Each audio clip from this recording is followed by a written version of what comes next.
Hi again. I got done reacting to Sunday. Mechs in Among Us, or like Mech Suits in Among Us, but from Sunday. So yeah. And now I'm reacting to what if the Death Star was built during the Clone Wars.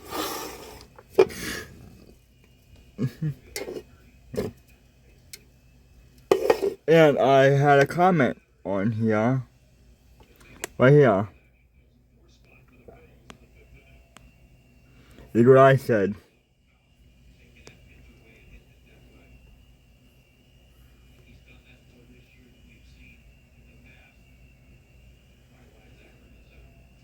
Yeah, that was my comment on this. This is my comment right here. I didn't do a react. I didn't see this yet, but I just made a comment on the video. But I haven't seen it yet. But I just commented on the video. But anyway, don't forget to subscribe, like, and share.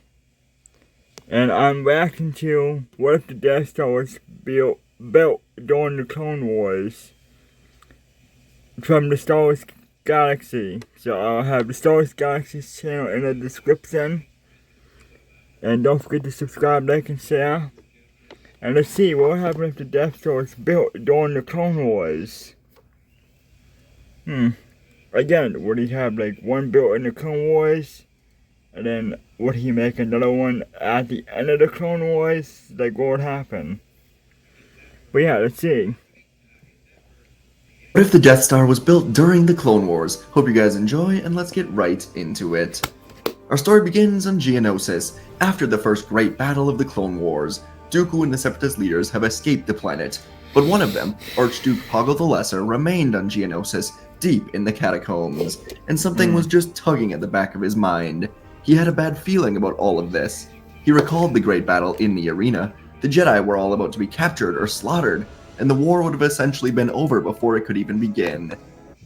Oh, and the other question is, who would use the Death Star? Is another thing, I forgot to comment that. Who would use the Death Star? Cause I think I saw a video like a couple of years ago, or a couple of months ago, saying that what if the Jedi Order used the Death Star? I think I saw that a while back. And then I also saw what if, like, things like that. So, yeah, that's another thing. Like, who would use the Death Star in this time? Would the Jedi use the Death Star, or would it be used by the Republic, soon to be the Empire? Or would the Separatists use the Death Star? That's another thing I was thinking. Like, who would use the Death Star during the Clone Wars? But out of nowhere, the Republic came up with a grand army of armored men, and Dooku barely even reacted. Poggle recalled how Dooku moved through the arena, even through Geonosis, as if it was all some sort of scripted game. He knew this war was about the corruption of the Republic, but Poggle could only wonder now if perhaps the Separatist leader was as corrupt as anyone in the Republic, and he knew he must find out. So within hours, a bounty hunter would be hired to track Dooku's movements. The hunter was a Yin-Kor, a lizard being that was immune to the Force. Dooku would not be able to sense his spying presence, and his name was Rashi Iosibas, and Poggle paid him handsomely to spy on Dooku, with hopes that he was just being paranoid. Around 3 weeks would go by with no meaningful updates, and Poggle began to feel relieved, thinking that perhaps he was wrong about Dooku. He is loyal to the Separatist cause. But not long after, a hologram of the bounty hunter was sent in, with extremely chilling reports. Rashi spent the last few weeks tracking Dooku, and on one wild day, he tracked the Sith Lord deep into the industrial sector of Coruscant. There, Dooku met with a hooded man, and Rashi then tracked the hooded man through underground tunnels of Coruscant, where footsteps ultimately led back up to the Chancellor's suite. Poggle couldn't believe it. Dooku and Chancellor Palpatine were conspiring with each other. This entire war was fabricated by these two men in an effort to gain power for themselves. And so Poggle called Sandhill of the International Banking Clan, along with General Grievous and a few other Separatist leaders. and Poggle laid out this evidence. At this point, Grievous still had his own doubts about Dooku and his own place in all of this, and Sandhill was as corrupt as anyone could possibly be. But he too saw that remaining loyal to Dooku could cost him his life, and maybe more importantly his fortune of money. So in an extremely secret meeting on Geonosis, a new alliance would be formed, as Poggle presented a hologram of the ultimate weapon, the Death Star. He gave Dooku one copy of the battle station plans, but he still had the original plans. This group became the DS-1 Alliance, the group that would monitor the construction of the Death Star, all while playing Dooku and Palpatine's game. In time, they would emerge atop the galaxy with a battle station that will destroy the Republic. But building it would not be easy. Dooku was an extremely smart man, but there were some important keys that would go into building this. First, non-stop loyalty to Dooku and the Separatist cause while the station is under construction. There can be no moment where Dooku even questions their loyalty. Every battle, every order from Dooku, they must follow it without question.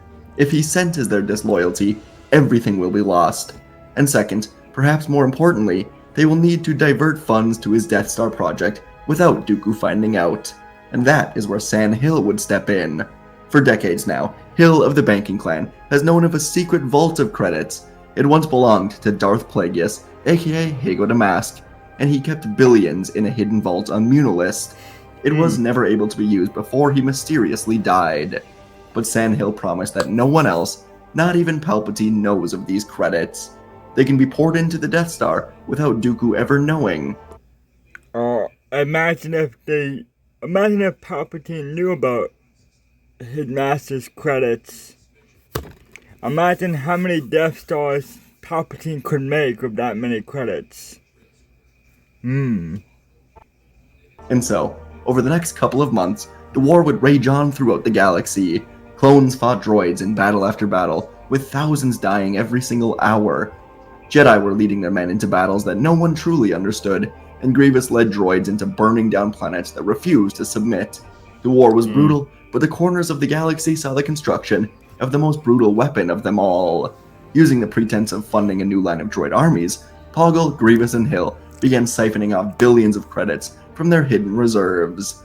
Poggle used Geonosian ingenuity to construct droid factories that would produce the advanced components to the Death Star, while concealing the true nature of these operations. Sandhill, with his expertise in finance, laundered the funds through a network of shell companies across the galaxy, ensuring their activities were undetected. The Death Star was soon under heavy construction, mainly on the moon of Sojourn. It was a hidden moon in the Outer Rim territories, a moon where no species lived, and it was perfect for the beginning of the Actually, yeah. How would Palpatine / Darth Sidious, how would he react to this? How would a Jedi and, well, yeah, in this point in time, how would a Jedi and Palpatine both react to the Death Star? How would they both react to that? construction. However, the real challenge laid in acquiring the Kyber crystals, the powerful energy source needed to activate the planet-killing weapon. Knowing that the Jedi and the Republic heavily guarded these resources, they turned to the Outer Rim, where whispers of ancient crystal caves persisted. And in a series of secret, risky operations, Grievous would dispatch his most trusted agents and droids to raid small mining colonies and ancient ruins across the galaxy, securing several shipments of Kyber crystals under the cover of the night. Each successful raid brought them closer to their goal, but the danger of exposure loomed larger after every raid, as it got the attention of the Jedi. Fortunately, the Jedi were far too caught up in this war and their loyalties to the Senate to see that the caves in the ancient temple invasions were anything more than robberies for money. The Jedi simply didn't have the numbers to keep these places secure. As the construction of the Death Star progressed for months, this main trio ensured that every aspect of their project was very secret. They would enlist the help of skilled Geonosian architects and engineers who were both loyal to and oblivious to the true nature of their labor. Construction droids were built in massive numbers, each one of them built to understand the exact schematics of the Death Star. Massive portions of the Death Star structure were built in segments, camouflaged as part of an expanded droid factory, as these parts were built on Geonosis, Sojourn, or other hidden moons. And through all of it, their loyalty to Dooku remained extremely perfect. Every time requests for funding came in, Sandhill would help Dooku. Every time new droids were needed, Poggle was there with construction of a factory. And every time a battle was needed to be fought, Grievous was there to lead it. Time went on. Yeah. Construction would continue. Modifications were made to speed up the process, including abandoning the need to make it habitable for anyone except for droids. Small areas of the station, like the bridge and the weapons area, were designed to be breathable, but the rest of the station was going to be hollow, only built enough to be able to fire. Despite their efforts through the first year and a half, tensions were growing as the Separatists expanded their ambitions. Oh, so, and the other thing is, back to where the Jedi made the Death Star, the Jedi's Death Star was a bit smaller than the original Death Star. Whereas the Death Star was like big, but the one that the Jedi had, the Jedi's Death Star was much smaller than the original Death Star. And I was from not episode 6 Death Star, was it episode 4? I mean, the episode 4 Death Star, the one that Luke blew up, that Death Star was much bigger than the one that the Jedi Death Star was. So I'm guessing this Death Star was probably going to be much smaller than that one too. I'm going to guess. Forever wary of Dooku's potential interference, moved to consolidate power within the Geonosian leadership, while Sandhill sought alliances with other factions of the Confederacy, enlisting the aid of Nute Gunray, Wat Tambor, and others for more funding and quicker building of the station, but also more risk and more secrecy. Grievous began to dream of the day when he would unleash their weapon on the Republic and crush the Jedi. They would organize secret meetings in the depths of Geonosian catacombs, where discussions of their ambitions filled the air with excitement and paranoia. An important breakthrough would come when a daring raid uncovered an entire cache of crystals from a hidden Jedi outpost on Lothal. The crystals, long thought to be lost, were a game changer for these Separatists. With the newly acquired power source, the plans for the Death Star took on a frightening new speed. Grievous would oversee the integration of the crystals into the weapon's core, while Poggle orchestrated the final phases of construction and the weapon installation. As the massive structure began to take shape, the Jedi Council became extremely concerned after the Lothal raid. This was not the first of its kind, but it was the largest, and whoever was doing this was getting sloppy in their excitement. Plo Koon and Kit Fisto were investigating the raid, and there were a few tools left behind from the Temple Raiders. The tools had brown dust on them, which Plo would send to the Jedi Temple to be researched, and in the Jedi Temple research rooms, the tools were scanned, and it was determined that they originated from the Moon of Sojourn. And so the Council decided to send in an investigative team, along with a negotiations group. And so when Anakin Skywalker was contacted, he was with Padme in her apartment.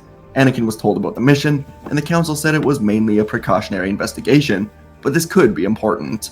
And so when Anakin was gone, Padme too received a new transmission that was intriguing, yet mysterious. It was a set of coordinates, and the message requested that Padme come to them, as the sender knows of a way to end this war. Padme was already set to fly to Naboo today for Palpatine's yearly State of the Republic address, so she figured there was no harm in first following these coordinates, and Padme soon prepped her ship, taking off. Across the galaxy, as the Death Star neared its completion, the trio knew they were treading dangerous waters. They'd built the weapon that could alter the course of the war, yet the ever-watchful eyes of the Jedi, Dooku and Sidious. No, not alter. Not that. Not alter the course of war, more like completely flip the entire war on your side. You're not altering anything, you're completely changing the game of the war to your side. Remained a constant threat to them. In dangerous waters, they'd built the weapon that could alter the course of the war, yet the ever-watchful eyes of the Jedi, Dooku and Sidious, remained a constant threat to them. They also knew that their weapon was now operational enough to fly through hyperspace and fire the super weapon. And as luck would have it, Palpatine was scheduled to speak on Naboo, a key planet for Republic resources in this war, and also the perfect place to test this weapon. So Grievous, Poggle, Hill, and millions of droids were soon aboard the Death Star as it was built in space. But when they reached the bridge, one of the consoles in here began to beep, alerting the Separatist group of a ship emerging from hyperspace. On the Republic Venator, Anakin, Obi-Wan, Ahsoka, Rex, and the 501st clones looked on in awe as the ship came out of hyperspace. and in front of them was a massive battle station, functional enough to move and fire. It had been 2 years since the initial Battle of Geonosis, and these Republic leaders were seeing the true horrors of the Separatists. No one spoke for a long minute. They were in shock, but when Separatist fighters began flying from outside of the Death Star, Anakin scrambled to get the Republic fighters out there as well. Soon, a space battle would begin, as a fleet of Separatist cruisers emerged from hiding beyond the battle station, as it was getting ready to jump to hyperspace. The Jedi leaders knew this was a losing battle. Their communications were cut off. They were heavily outnumbered. So Anakin and Obi-Wan called all of the surviving fighters back to their ship, and they were going to try to get out of here. As the Republic Venator turned and prepped for a hyperspace jump, a new ship emerged right underneath them. Anakin asked who it was, and he was frozen in fear as one of the clones on the bridge told Anakin that it was a Naboo royal ship with one life form on board. Anakin closed his eyes. He could feel it was Padme. Inside of the Death Star, Poggle and Grievous were satisfied when Padme arrived. They were going to bring her to Naboo and force her to sign a treaty of surrender for the Republic after seeing the planet's destruction along with the death of the Chancellor. The tractor beam was activated, and within moments, Padme realized she was tricked. Her desire to end this war brought her to the Death Star, and as her ship was being pulled in, Anakin demanded they go. Like, oh my god. This is gotta be like the second time now, Padme. The first time was the, Season 1 of the Clone Wars, Season 1, Episode 2. Episode 3. After the Republic destroyed the Malevolence, but Grievous had ordered the droids to use the tractor beam to pull in Padme's ship. And here we go again, second time doing the same thing, but this time on the Death Star. This time the Death Star instead of the Malevolence. Save her. But one of the clones at the battle station seemed to be powering up its weapon, so Obi-Wan took over, ordering an immediate jump to hyperspace. The Republic Venator jumped, and Anakin ran at Obi-Wan, telling his former master he may as well have just killed Padme himself. Rex and Ahsoka had to separate the two of them, as Obi-Wan was yelling back that they have no clue what they're up against. They need to contact the Republic, inform them of what they just saw, and Obi-Wan urged Anakin to think. There has to be a reason that Padme showed up in that moment. They weren't going to just kill her. Clearly they need her. Anakin forced himself to calm down, looking into the blue hyperspace stars, considering everything, and then it clicked. He quickly turned and ordered the clones to divert their course to Naboo. Obi-Wan looked at him, and at once, Anakin, Obi-Wan, and Ahsoka all realized that today is the State of the Republic address from Palpatine. The entire Jedi Council, Palpatine himself, and hundreds of key Republic figures are on that planet, along with the billions of citizens. Obi-Wan immediately made contact with Yoda and Windu, who were already on Naboo, settling into place as Palpatine was almost set to speak, and Obi-Wan urged them to evacuate immediately. A battle station, larger than ever built before, is coming to Naboo. And on Naboo, Windu, Yoda, Plo, Fisto, Shaak Ti, and the other council members heard this, but before they could turn to find Palpatine and begin evacuation, the afternoon sunlight seemed to dim to an evening sunset in a sudden instant. Gasps, screams of confusion and terror, and evacuation orders began filling the air. On Naboo, the entire council, Chancellor Palpatine, and even Dooku, hidden away in a far building where he was scheduled to meet with Palpatine later on, all of them looked up to the Death Star. Only Dooku and Palpatine knew what this was. The Separatists went behind their backs and built the Death Star, or at least built enough of it to be operational. On board the battle station, Grievous stood in front of a handcuffed Padme Amidala, and he told her that today would mark a monumental day in the galaxy. Grievous had become extremely power-hungry. He was going to take over the galaxy, and become the leader of the Separatist-governed galaxy. Padme was in shock as she looked on, and as Grievous turned and told his people to fire, Padme felt completely numb, heartbroken, as the weapon began to power up. But in space behind the Death Star, the 501st Venator emerged from hyperspace, and immediately, Anakin, Ahsoka, Obi-Wan, and tons of clone pilots flew out of the Republic Venator hangar, determined to destroy the Death Star. The Republic heroes were here. But it was too late. The Death Star powered up, and the green lasers came together to fire a singular blast right into the center of Theed, the Naboo capital city. Windu, Yoda, the rest of the council, Chancellor Palpatine, Dooku, hundreds of clone troopers, and 4.5 billion citizens, including the Gungans and Padme's entire family, died immediately in the explosion. Naboo erupted from the inside out, and the course of the war was changed entirely. The Jedi and the 501st Fighters in space were completely stunned by this destruction of Naboo, and the Death Star jumped to hyperspace, leaving the Republic group alone in horror. In the aftermath of the destruction of Naboo, the war would sort of go on hold for a handful of weeks. The Separatists had a legitimate planet-killing machine, and no one knew where it was. They also had Senator Amidala on board as a prisoner, and she was refusing to sign any treaty, as anything she signed would basically destroy the Republic and the Jedi. So many more people would die, and she didn't think the Death Star would ever dare attack Coruscant. It was too vital to maintaining power in the galaxy. So she waited in her cell, heartbroken over what happened to Naboo. The ramifications of it all still hadn't hit her, but more than anything else, Padme knew that Anakin, Obi-Wan, and Ahsoka were alive. If anyone could stop this station, it was them. And over these few weeks, the Death Star was reloading its weapon, and all the while, Obi-Wan Kenobi stepped in as the leader of the Jedi Order. With Yoda, Windu, and the rest of the Council aside from Kenobi dead, he was next in line to take over. It was a truly monumental task, and Obi-Wan had to quell the fears of thousands of young Jedi who couldn't believe what happened on Naboo. During this time, Anakin and Ahsoka traveled back to the Moon Sojourn, where the Death Star was originally discovered. Anakin had barely slept in these weeks since the Naboo explosion. Padme was still aboard the battle station, wherever it was, and he needed to save her. Ahsoka was doing enough to keep Anakin calm and staying focused, and they did have a plan.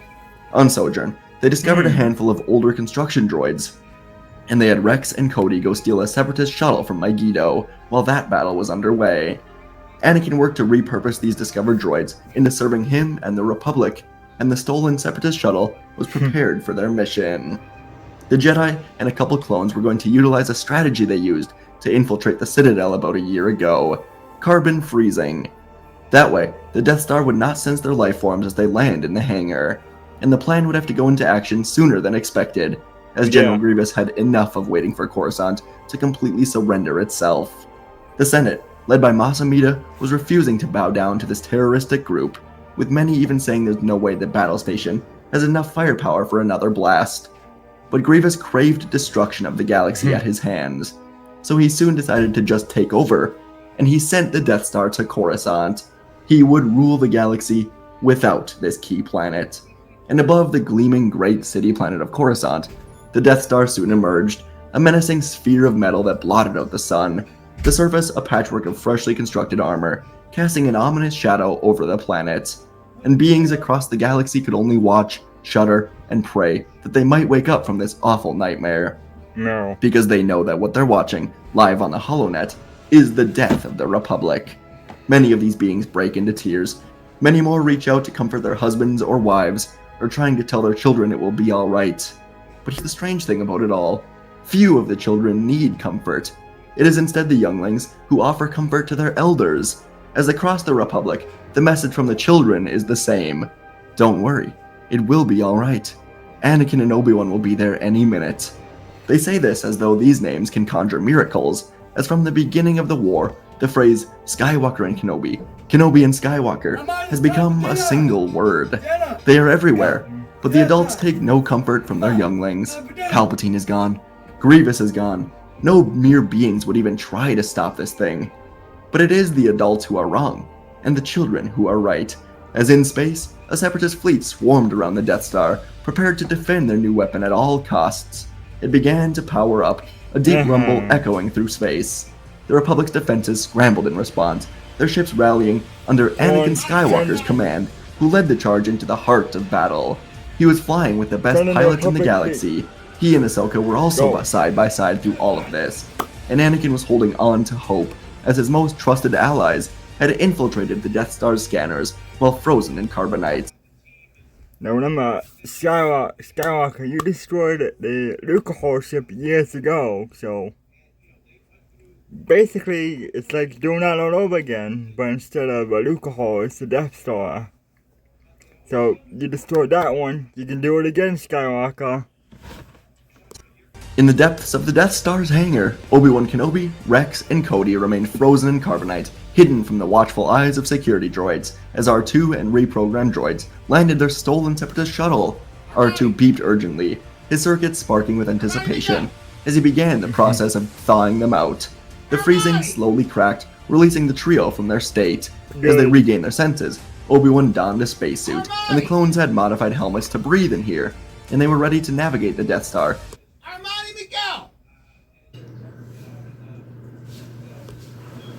To do what must be done. Outside, the Republic fighters engaged a chaotic dogfight with the Separatist ships, laser fire illuminating the darkness of space.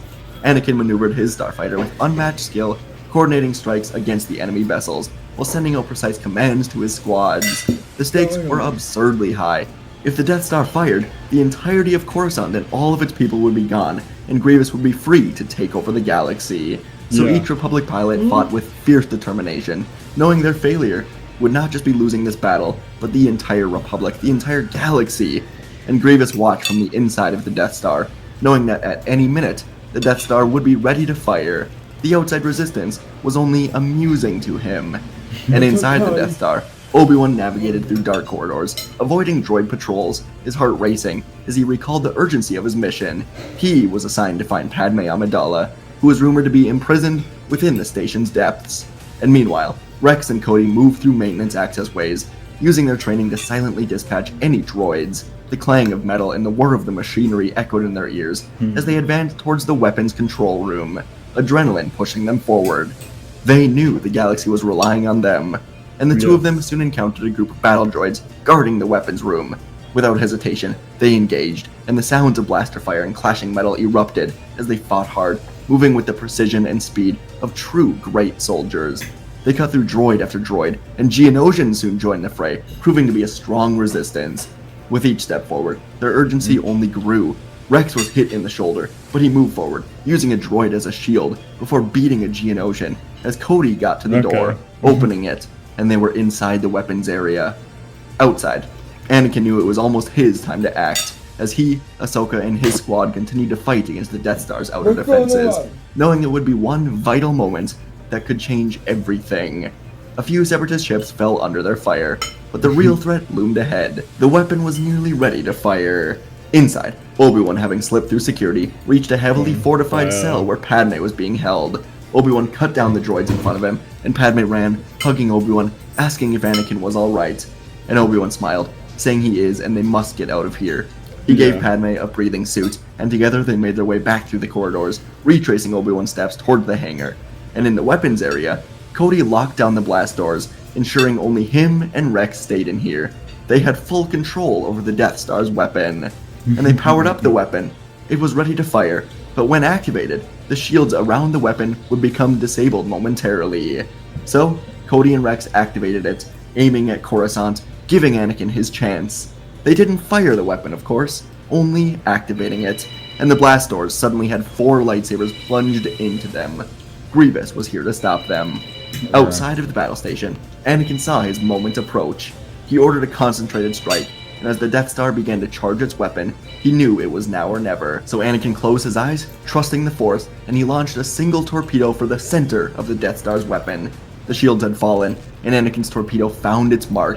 With an excited yelp, Anakin contacted Rex and Cody to get out of there. He did it, but Anakin received a reply from both of them, saying it's been an honor serving under him, as the comms cut off. Anakin dropped his head in disappointment, but he knew the clone's memories would forever be honored. He contacted Obi-Wan now, but he got no reply, and concern for Kenobi and Padme skyrocketed. But there was no stopping it now.